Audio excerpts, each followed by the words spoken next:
السلام عليكم ورحمة الله وبركاته. كبجمتوتا هردفتوتا كو جرى جرتو نغا كيساني فيما الحمد لله. هرأكا ميشا قرشي ميشا كرا سربو كيسامو كرا كساي بادية جودا ديمو سني تغرسيسا ميشان كوني ولو ماغلتي قرشي كوما سديتا ميشانيف إبا سديتيف ساقل تمام بتامي جودا tokkoon saatiin gatii saamuu tokkoon kan inni isinitti himu ta'a. Hanga xumura viidiyoo kanaatti na waliin turaa jechuudha. Hordoftoota koo egaa gariin meeshaan kun illee tureera erga bitamee yeroodhuma yedduu doolaarrii dabale keessa gariin erga doolaarrii dabalee bitamee gariin immoo osoo doolaarrii hin dabaliin bitamee amma inshallah feesisuuf gatiin gatiin ka'ee jedheen viidiyoo irraa isinii hojjedhee akkasuma abbaan meeshaalee akka ilaallattuuf jechuudha. Egaa akkuma argitanii mafarrashaa lama qabdi. Tokko bifa kafee isa amma ilaaltanii darbe inni tokko immoo kunoo carqii arabiyaa majlisii isa oriijinaalii isaa jechuudha, isa jajjabaa isaati. Egaa carqiin kafee bareeduma baay'ee tokko qaba, ni bareeda. Garuu cimina hamma arabiyaan majlisii kana hin gahu. Namoonni haala kanaan qiyyaarii hodhisiifattanu bareedaadha carqiin kafee illee. Inni kunis illee maaliif bareeduma qaba carqiin kafee akkuma argitan bifa hedduu qaballee. Akkasii hordoftoota koo viidiyoo kana laayikii godhaa, sheerii illee godhaa jechuudha. Magaalaa Jimmaa keessaa namoota hedduutu kan meeshaa barbaadan jiru, garuu yuutuubii koo argachuu hin danda'anu. Kanaaf isin immoo yoo laayikii gootanii anaafis namoota meeshaa barbaadu birallee ala gahuu bareedaadha jechuudha. Laayikii gochuu waa tokko wanti nama rakkisu hin jiru, garuu nama lamaaf faayidaa qaba jechuudha. Tokkoffaa yeroo laayikii gootanuu sheerii ta'e nama meeshaa barbaadu bira gahuu danda'a. Lammaffaa immoo naafillee viidiyoon koo namoota hedduu bira qaqqaba jechuudha. Egaa kan isin argaa jirtan kun peermuzii abbaa liitirii lamaati. Liitirii lamaa jechuudha birrii 2,000 bitee fi akkuma beekamu ka burcuqqoo kumbuleetti warqaammaa kana burcuqqoon isaa jahala akkasitti qobaatti ni gurgurama. Jookii waliinis immoo jahansaa kanatti gurgurama. Namoonni darzanii haala kanaan bitachuu barbaadanii bifa kanaa fi bifa kaartoonii irratti argitanu bifa akkasiin darzanii bitachuu dandeessu jechuudha. Haala kanaan jechuudha hamma darzanii kana tokko birrii 3,000 nan bitee fi jechuudha. Osoo immoo isuma jookii 612 qofa ta'e birrii 2,000 isinii qobaasuun birrii 1,000. Akkasii katooraa kana liitira jaha kana ka birrii 900 nan bitee fi katoorachi saandanyaadha, bareedaadha. Isii kan bunaa kan immoo makashkashaa jechuudha birrii 120 nan bitee fi akkasuma jookii maashinii juusii kana akkuma argitanu isa jookii isa guddaa fi isii xixiqqoo kan wantoota garaagaraa lama qaba jechuudha. Isiin xiqqoon tokko keessoo jirti, keessoo isa guddaa kana akkasii walumaa galatti jechuudha. Maashinii juusii kana birrii 3,700 nan bitee fi kanaa olis jira kanaa gadis jira jechuudha. Kanaa gadi hanga 3,500 hanga 3,000 illee numa jira, garuu akkuma sana sadarkaan isaallee kwaalitiin isaallee gadi bu'aa dhufa. Yeroo birriin isaa dabalu wanti tokko qulqullinni isaas dabalaa dhufa, garuu kun isuma bareedaadha jedhamudha. Maaliif ibsaa yeroo baay'ee hin hojjetu, yeroo baay'ee hin fayyadamtu gatii ta'e jennaanan kanuma bitee fi isuma jiddu galeessa kana jechuudha. Akkasii hordoftoota koo egaa asitti xiqqoo na baluu na rakkisaa ture, sii keessoon isinitti agarsiisa jedhee. Akkuma argitanu isa tokko kan bunaallee fayyadamuu dandeessi, kan tokkollee kan qimamii fayyadamuu dandeessi, isa sana immoo isa guddaa sanallee juusii fayyadamuu dandeessi jechuudha. Akkasii hordoftoota koo oriijinaalii kana hanga 7,000 illee jira yoo barbaaddanii jechuudha. Akkasii kunisuma jiddu galeessa jedhamu maan jedhu. Akkasuma isaanii raaniin kunillee andanyaa, hulattenyaa, sostenyaa qaba. Kunisuma andanyaa bareedaa jedhamu abbaa 3 birrii 5,550 nan biteef jechuudha isaanii raanii. Akkasuma buushii kanallee kunoo masqamacaa qaba, darzaanii tokko jechuudha birrii 2,000 nan bitee fi darzaanii tokko. Inni kun gimmaash darzaniidha, firee 6 masqamacaa isaatii wajjin akka kanatti darzaanii tokko birrii 2,000 nan bitee fi isiniin jedha hordoftoota koo. Egaa itti aansuudhaanii barraadii dhadhaa kana birrii 280 nan bitee fi barraadii dhadhaa jechuudha. Dhadhaa bas kamii ala qodaa biraa keessa taa'u yeroo itti fayyadamu jettanuu ishii kanatti naqattu jechuudha. Maanqorqoraa shaayii kana lamman saatii birrii 350 birrii 700 nan biteef jechuudha. Lamman saa kana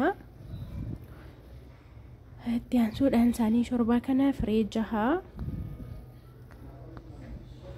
birrii 480 nan bitee fi isaanii shorbaa sana firee 6 Sarvisii kana sadansaa akka kanatti birrii 800 nan bitee fi badaa cimaa bareedaa isaati jechuudha. Sarvisiin kun akkasitti walitti birrii 800 nan bitee fi isaanii zirgii ammaa gimaash darzaniidha. Birrii 600 nan bitee fi isaanii fandishaa kana birrii 450 nan bitee fi akkasii maabkeetti kan ammoo badaa bareedduudha. Cimtuu bareedduu birrii 280 nan biteef jechuudha. Maabkee kana bukoo wantoota garagaraatti bukeeffachuu dandeessi. Akkasii kaarotuma faaqee kana maamasa sana birrii 70 maktafaa birrii 350 baaldiin birrii 250 kaarotuma faaqanii isa guddaadha birrii 180 nan bitee fi akkasii maankiyaa sana immoo darzanii tokko birrii 260 nan bitee fi kana fakkaata ka si dinnicha soqxullee biteeraa fi billaa birrii 200 maktafaa birrii 350 yabbuudhuma isa bareedaa jedhamu jechuudha. Paastaa maaxxaaraa kana immoo orjinaala isaa birrii 700 nan bitee fi akkasii hordoftoota koo kun as biratti wanfiitii inni guddaan kun kan daakuuti. Inni jiddu galeessi kun immoo kan xaafiiti. Haala kanaan akkasitti naabitiin anjatteetti akkasitti biteef jechuudha. As biratti immoo madadaraa kan shunkurtii jechuudha. Kana taakiltii akka kanatti birrii 500 nan bitee fi 400nis jira 600nis jira. Akkasii kun immoo qodaa dhadhaa qodaa qimamii wantoota garagaraa wantoota tokko tokkotti naqachuu dandeessi. Isa komboleettii sanallee jira namoonni barbaadanii 2000 wayinii xiqqaadha hanga guddaa qaba jechuudha. Sanallee bitachuu dandeessu jechuudha. Kuni gatiin jaraa baay'ee tokko qallaaliidha. Gatiin jaraa qeeqannaashiidha jechuudha. Akkasii laamma kan argitanu kana walumaa galatti akkasitti xaasaawwan kana jechuudha. Xaasaa qimamii walumatti akka kanatti birrii 400 nan biteef jechuudha. Hordoftoota koo egaa kana fakkaata soogidda shiroo barbarree irdii wantoota garagaraa itti naqachuu dandeessi jechuudha. Akkasii jara kanatti immoo damma fa'ii naqachuu dandeessi. Akkasii hordoftoota koo isa komboleettii sanallee bitachuu dandeessu namoonni barbaadanii gatiin isaa xiqqoo guddii ta'uusii hanga xiqqaa hanga guddaatti jira jechuudha. Maanqorqoraa kana immoo maanqorqoraa waduu kan leetirii tokko kan biddeenaa akka kanatti nama barbaachisa jechuudha. Mana keessatti abbaa leetirii tokko leetirii 2 leetirii 3 jira jechuudha as keessaa. Walumaa galatti jechuudha akka kana birrii 470 nan biteef jechuudha. Arfansaa maanqorqoraa waduu kana laastikiisaa jechuudha. Baaskeettii kan uffataa kana immoo birrii 500 nan bitee fi asuma cimaa andeenyaadha. Mastaaxabaa kun birrii 200 akkasii hordoftoota koo isii kanallee birrii 200 nan bitee fi maxragiyaallee qabdi. Tirii kana walitti isa guddaa birrii 600 isii kana birrii 400 birrii 1000 nan biteef jechuudha. Tirii oriijinaalii baay'ee tokko bareedaa ta'ee akkasii hordoftoota koo nikeelii wayyu kana wayyaa akkuma argitanuu as biratti immoo masoobiidha. Masoobii nama dabaleera xiqqoo kana kan duraan bitee akkasii hordoftoota koo birrii 2500 nan bitee fi saayiziin isaa viidiyoo irratti xiqqaa fakkaachuu danda'a garuu saayiziin isaa gahaadhuma bareedaa kan jedhamudha. Hordoftoota koo akkasii safeetiillee qabdi. Kana birrii 2500 nan biteef jechuudha. Masoobii kana mooyyee kana akkasii muka isaatii wajjin sibiila isaatii wajjin birrii 450 nan bitee fi amma garuu birrii 500 ta'eera mooyyechi jechuudha. Safeetii kanallee birrii 250 nan bitee fi akkasii egaa mazabzafaa kunoo mazabzafaa jechuun saafaa uffatatti miiccanu